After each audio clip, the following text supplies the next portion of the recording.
Bonjour, alors dans cet exercice, on a A, B, C qui sont trois points non alignés, qui forment ici un triangle, d'accord? Et on a construit les points MNP qui vérifient ces trois égalités vectorielles. Alors, le vecteur AM, c'est un tiers du vecteur AB. Le vecteur AM, si je pars de A et je vais vers M, je fais le tiers du vecteur AB. Ok, donc M est au tiers ici, sur ce côté AB. À retenir, le vecteur Cn, deuxième construction, est égal au tiers du vecteur Ca. Donc si je pars de C, n sera au tiers, le vecteur Cn, qui est ici, là, de bas en haut, est égal au tiers de Ca. Donc ça veut dire que n est positionné ici au tiers aussi, vers C, sur le segment Ca. Et pour finir, Cp, le vecteur Cp est égal au tiers du vecteur Bc. Alors fais bien attention, le tiers du vecteur BC, BC c'est là, c'est d'ici, je pars de B et je vais vers C. Et en fait, on a besoin du tiers de B vers C. Donc le tiers de B vers C, eh bien il faudrait découper BC, le segment BC, en trois graduations identiques. Et ensuite, eh bien si ça fait à peu près une graduation, d'accord, un tiers de BC, c'est ce vecteur-là, de droite vers gauche, eh bien je dois le reproduire à partir du point C pour aller vers P. Donc CP, c'est vers là. C'est pour ça qu'ici, en fait, ici, tu as une même graduation qu'ici, tu en as une, deux, trois. Donc le point P est là. Et en fait, tu vas voir le but de cet exo, ça va être avec notre outil vectoriel de démontrer que les trois points MNP, j'anticipe un peu la fin, sont alignés. Et pour cela, on va te guider. Alors la première chose que tu as à faire, à chaque fois que tu as des exos comme ça, à chaque fois que tu as des notions de tiers, de quart, de tout ce qu'on peut te donner, tu vas mettre des codages sur ta figure pour t'aider. Alors regarde, c'est ce que j'ai fait. J'ai exploité toutes ces histoires de codage, de tiers, et j'ai complété ma figure. Alors, je te l'affiche. La voilà pour gagner un peu de temps. La voilà qui s'affiche. Donc, si tu regardes bien, j'ai découpé le segment AB en trois côtés. J'ai mis des graduations ici pour qu'ici, ça soit un tiers, un autre tiers, entre M et ici, et un autre tiers. D'accord? De même, j'ai coupé ici, j'ai mis trois graduations pour le segment BC, donc la première, la deuxième et la troisième. Et du coup, ici, tu as une autre graduation par rapport à ce que je t'ai expliqué avant. De même pour N, qui était à une graduation ici, par rapport à 3 de ce côté-là. Et tu peux remarquer que j'ai également mis sur la figure, j'ai dessiné deux vecteurs en marron. Je veux faire ressortir, en fait, pour faire les questions 1 et 2, on me demande d'exprimer des vecteurs ici Mn et Mp en fonction des vecteurs. On te demande d'exprimer tes résultats en fonction des vecteurs BA et AC. Et donc, je te conseille de bien faire ressortir les deux vecteurs concernés, BA, qui est ici, et ensuite AC. Moi, j'ai choisi du marron parce que tout simplement, il me restait cette couleur à disposition. Tu choisis ta couleur, le vecteur AC qui est là. Je suis en train de partir de A et je vais vers C. En fait, on va devoir faire ces deux questions préliminaires pour essayer de réussir la dernière. Alors, c'est parti. On doit exprimer, donc décomposer le vecteur Mn qu'avec, en fonction de ces deux vecteurs. Alors, c'est parti. Je vais laisser un peu de place, tu comprendras à la fin. Question 1. Je veux le vecteur Mn exprimé en fonction du vecteur BA et AC. Alors pour cela, comment tu vas faire? Tu vas regarder d'où tu pars et où tu veux arriver. Je pars de M et je veux aller vers N. Et j'aimerais passer en utilisant que les vecteurs qui sont du coup ici, et donc pour t'aider, qui sont en marron. Il va falloir que j'essaie d'aller de M vers N, d'accord, vecteur Mn. Il va falloir que j'essaie d'aller de M vers N en utilisant que des vecteurs marrons, des déplacements marrons. Donc, si tu regardes bien ce qui est fait sur cette figure, eh bien, il est clair que pour aller de M vers N, je ne vais pas faire ça. Ça, c'est la ligne directe Mn, mais je veux des vecteurs marrons. Eh bien, il suffit de passer par des chemins qui sont sur des parallèles aux lignes marron. Et regarde, je vais passer par A. Comme ça, si je passe par A, je vais suivre un petit bout de ce vecteur marron et ensuite un autre petit bout de ce vecteur marron numéro 2. Donc c'est parti, j'utilise la décomposition avec la relation de Chasles. Le vecteur Mn, je vais dire que c'est le vecteur Ma, parce que je passe par A, plus le vecteur AN. Ça s'appelle la relation de Chasles. Ensuite, le vecteur Ma, si tu regardes ta figure, et c'est à ça que servent tes graduations, c'est juste du visuel. MA, d'accord, c'est une graduation par rapport à BA, c'est combien?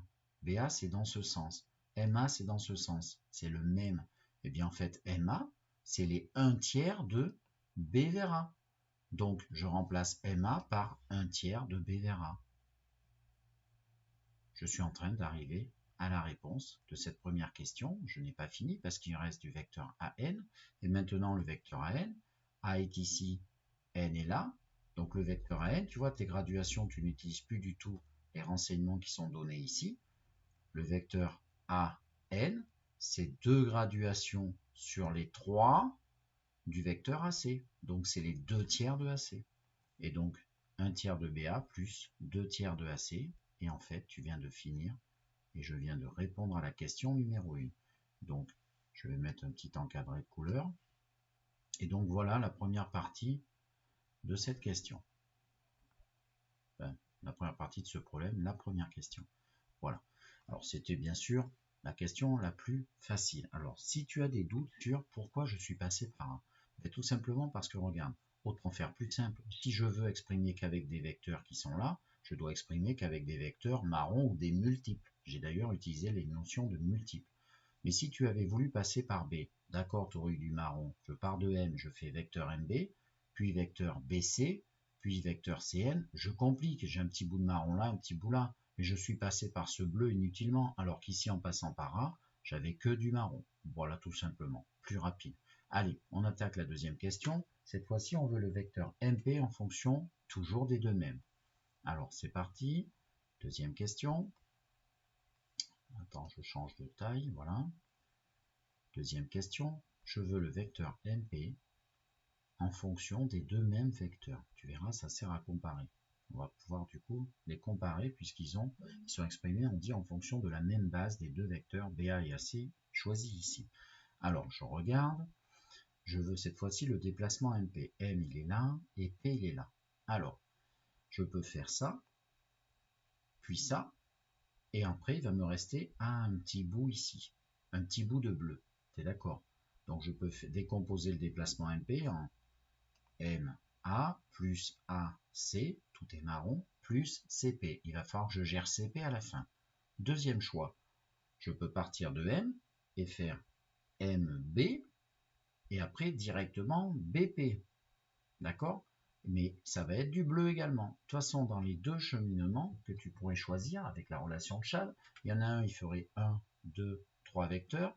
Il y aurait un petit bout de bleu, il va falloir en trouver comment s'en sortir pour le ramener à tes vecteurs marrons. Mais tu aurais 3 vecteurs, dont 2 marrons. Et puis là, tu en aurais un de marron et un grand, on va dire, un grand bleu. Mais dans les deux cas, tu vas devoir travailler ce vecteur bleu. Donc moi, je vais te choisir de passer, mais tu peux faire également un passage par MA plus AC plus CP, mais moi je préfère choisir, de toute façon il y aura du travail, je préfère choisir en deux vecteurs, c'est-à-dire en passant par B. Donc on y va. Moi je vais de M vers P en faisant MB, relation de Chasles, plus BP.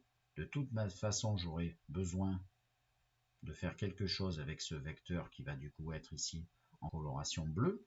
MB, c'est pas trop compliqué, hein, je vais le remplacer ici. Donc MB, c'est, alors tu regardes ta figure et tu penses au multiple. Comme c'est marron, on peut le ramener à un multiple du vecteur qui nous intéresse ici, BA.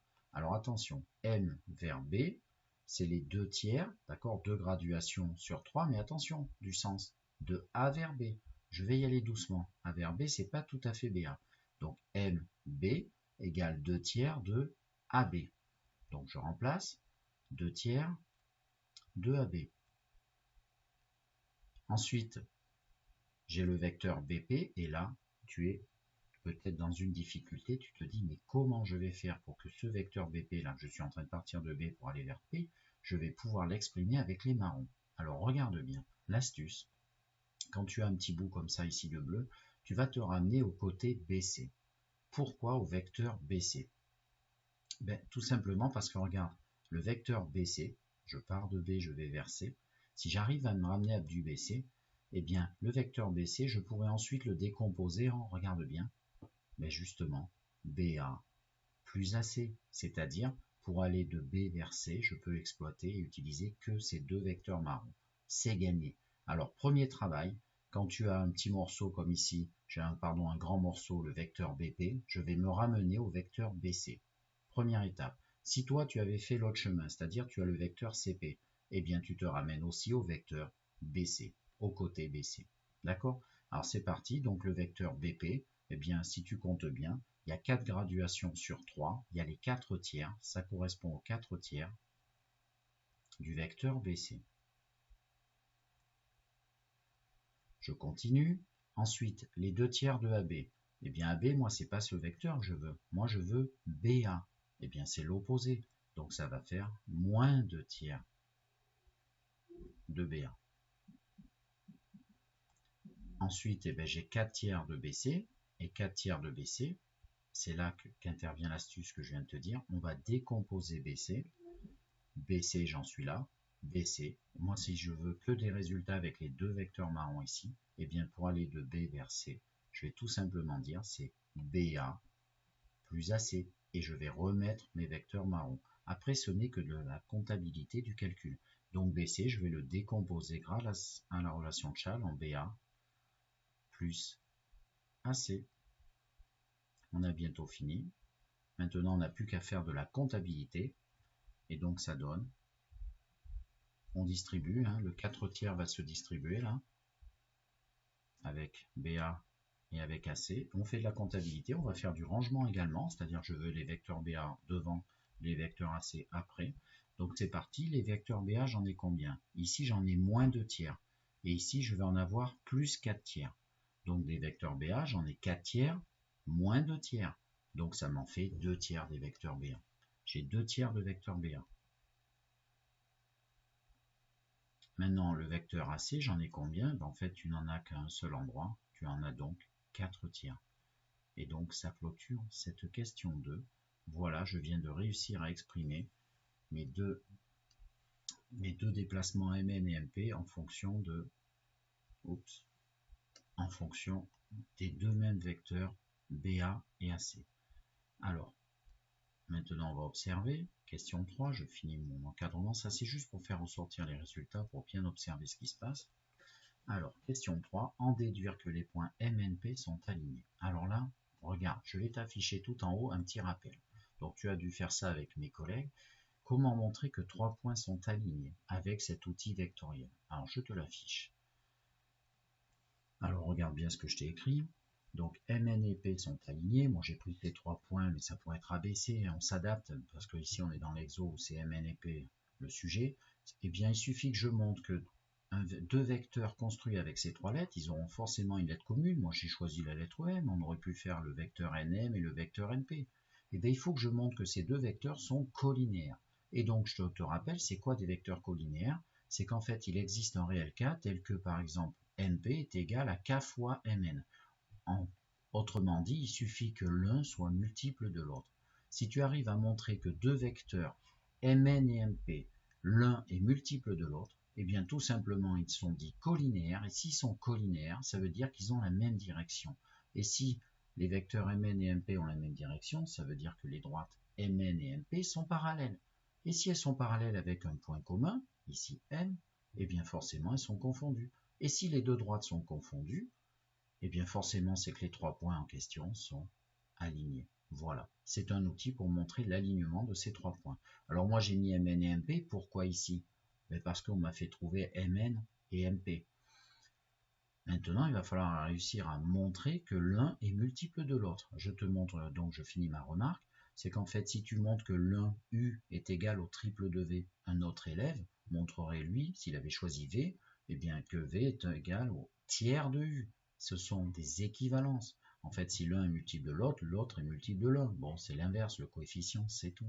Alors, tu sais pourquoi? On va faire quoi? On va comparer maintenant ce qu'on a trouvé. Donc, on a trouvé que Mn, il est égal à 1 tiers de BA plus 2 tiers de AC. Et regarde pour MP. MP, on a trouvé 2 tiers de BA et 4 tiers de AC. En fait, regarde ta base. Les BA, ils sont là. Ici, il y en a 1 tiers, ici, il y en a 2 tiers. Et les AC, il y en a 2 tiers ici, alors qu'ici, il y en a 4 tiers. Est-ce que tu ne vois pas ce multiple? est-ce que tu vois pas un multiple qui permettrait de passer de cette quantité en la multipliant à celle-ci? Eh bien, j'espère que tu l'as vu, en fait, il suffit de faire x2. Regarde, si on double ici, ça donne 2 tiers, et si on double ici, ça donne 4 tiers. C'est-à-dire que si on double tout ça, c'est-à-dire Mn, on va tomber sur Mp. Et donc, on a bien trouvé qu'il y a un multiple entre Mn et Mp, et donc ils sont collinéaires. Donc voilà, ben écoute, c'est parti. Alors, troisième question. Bien sûr, il faut que tu regardes, hein, comme je viens de te le faire. Eh bien, moi, je vais dire, je vais multiplier par 2Mn. Alors, la figure apparaît peut-être pas trop à l'échelle, hein, que en fait, il y a du simple au double, mais c'est comme ça. 2Mn égale 2 fois, tu montres au prof, hein, pourquoi tu obtiens bien ce rapport multiplicatif.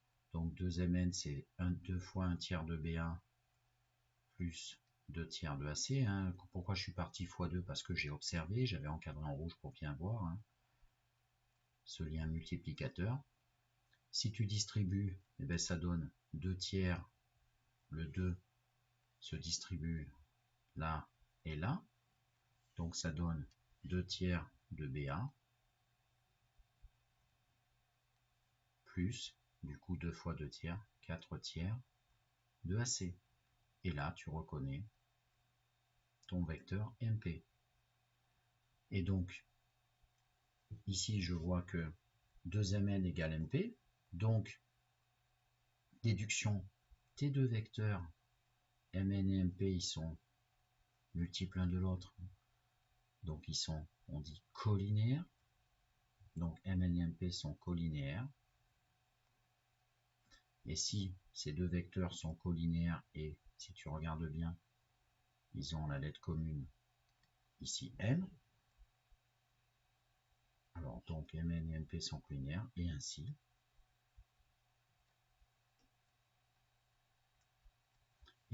bien tes trois points M, N et P sont alignés. Voilà. Une technique, encore un nouvel outil, grâce à l'outil vectoriel, pour démontrer que des points sont alignés. Il faut construire deux vecteurs avec les trois lettres et montrer, justifier qu'ils sont collinéaires, c'est-à-dire que l'un est multiple de l'autre. Voilà.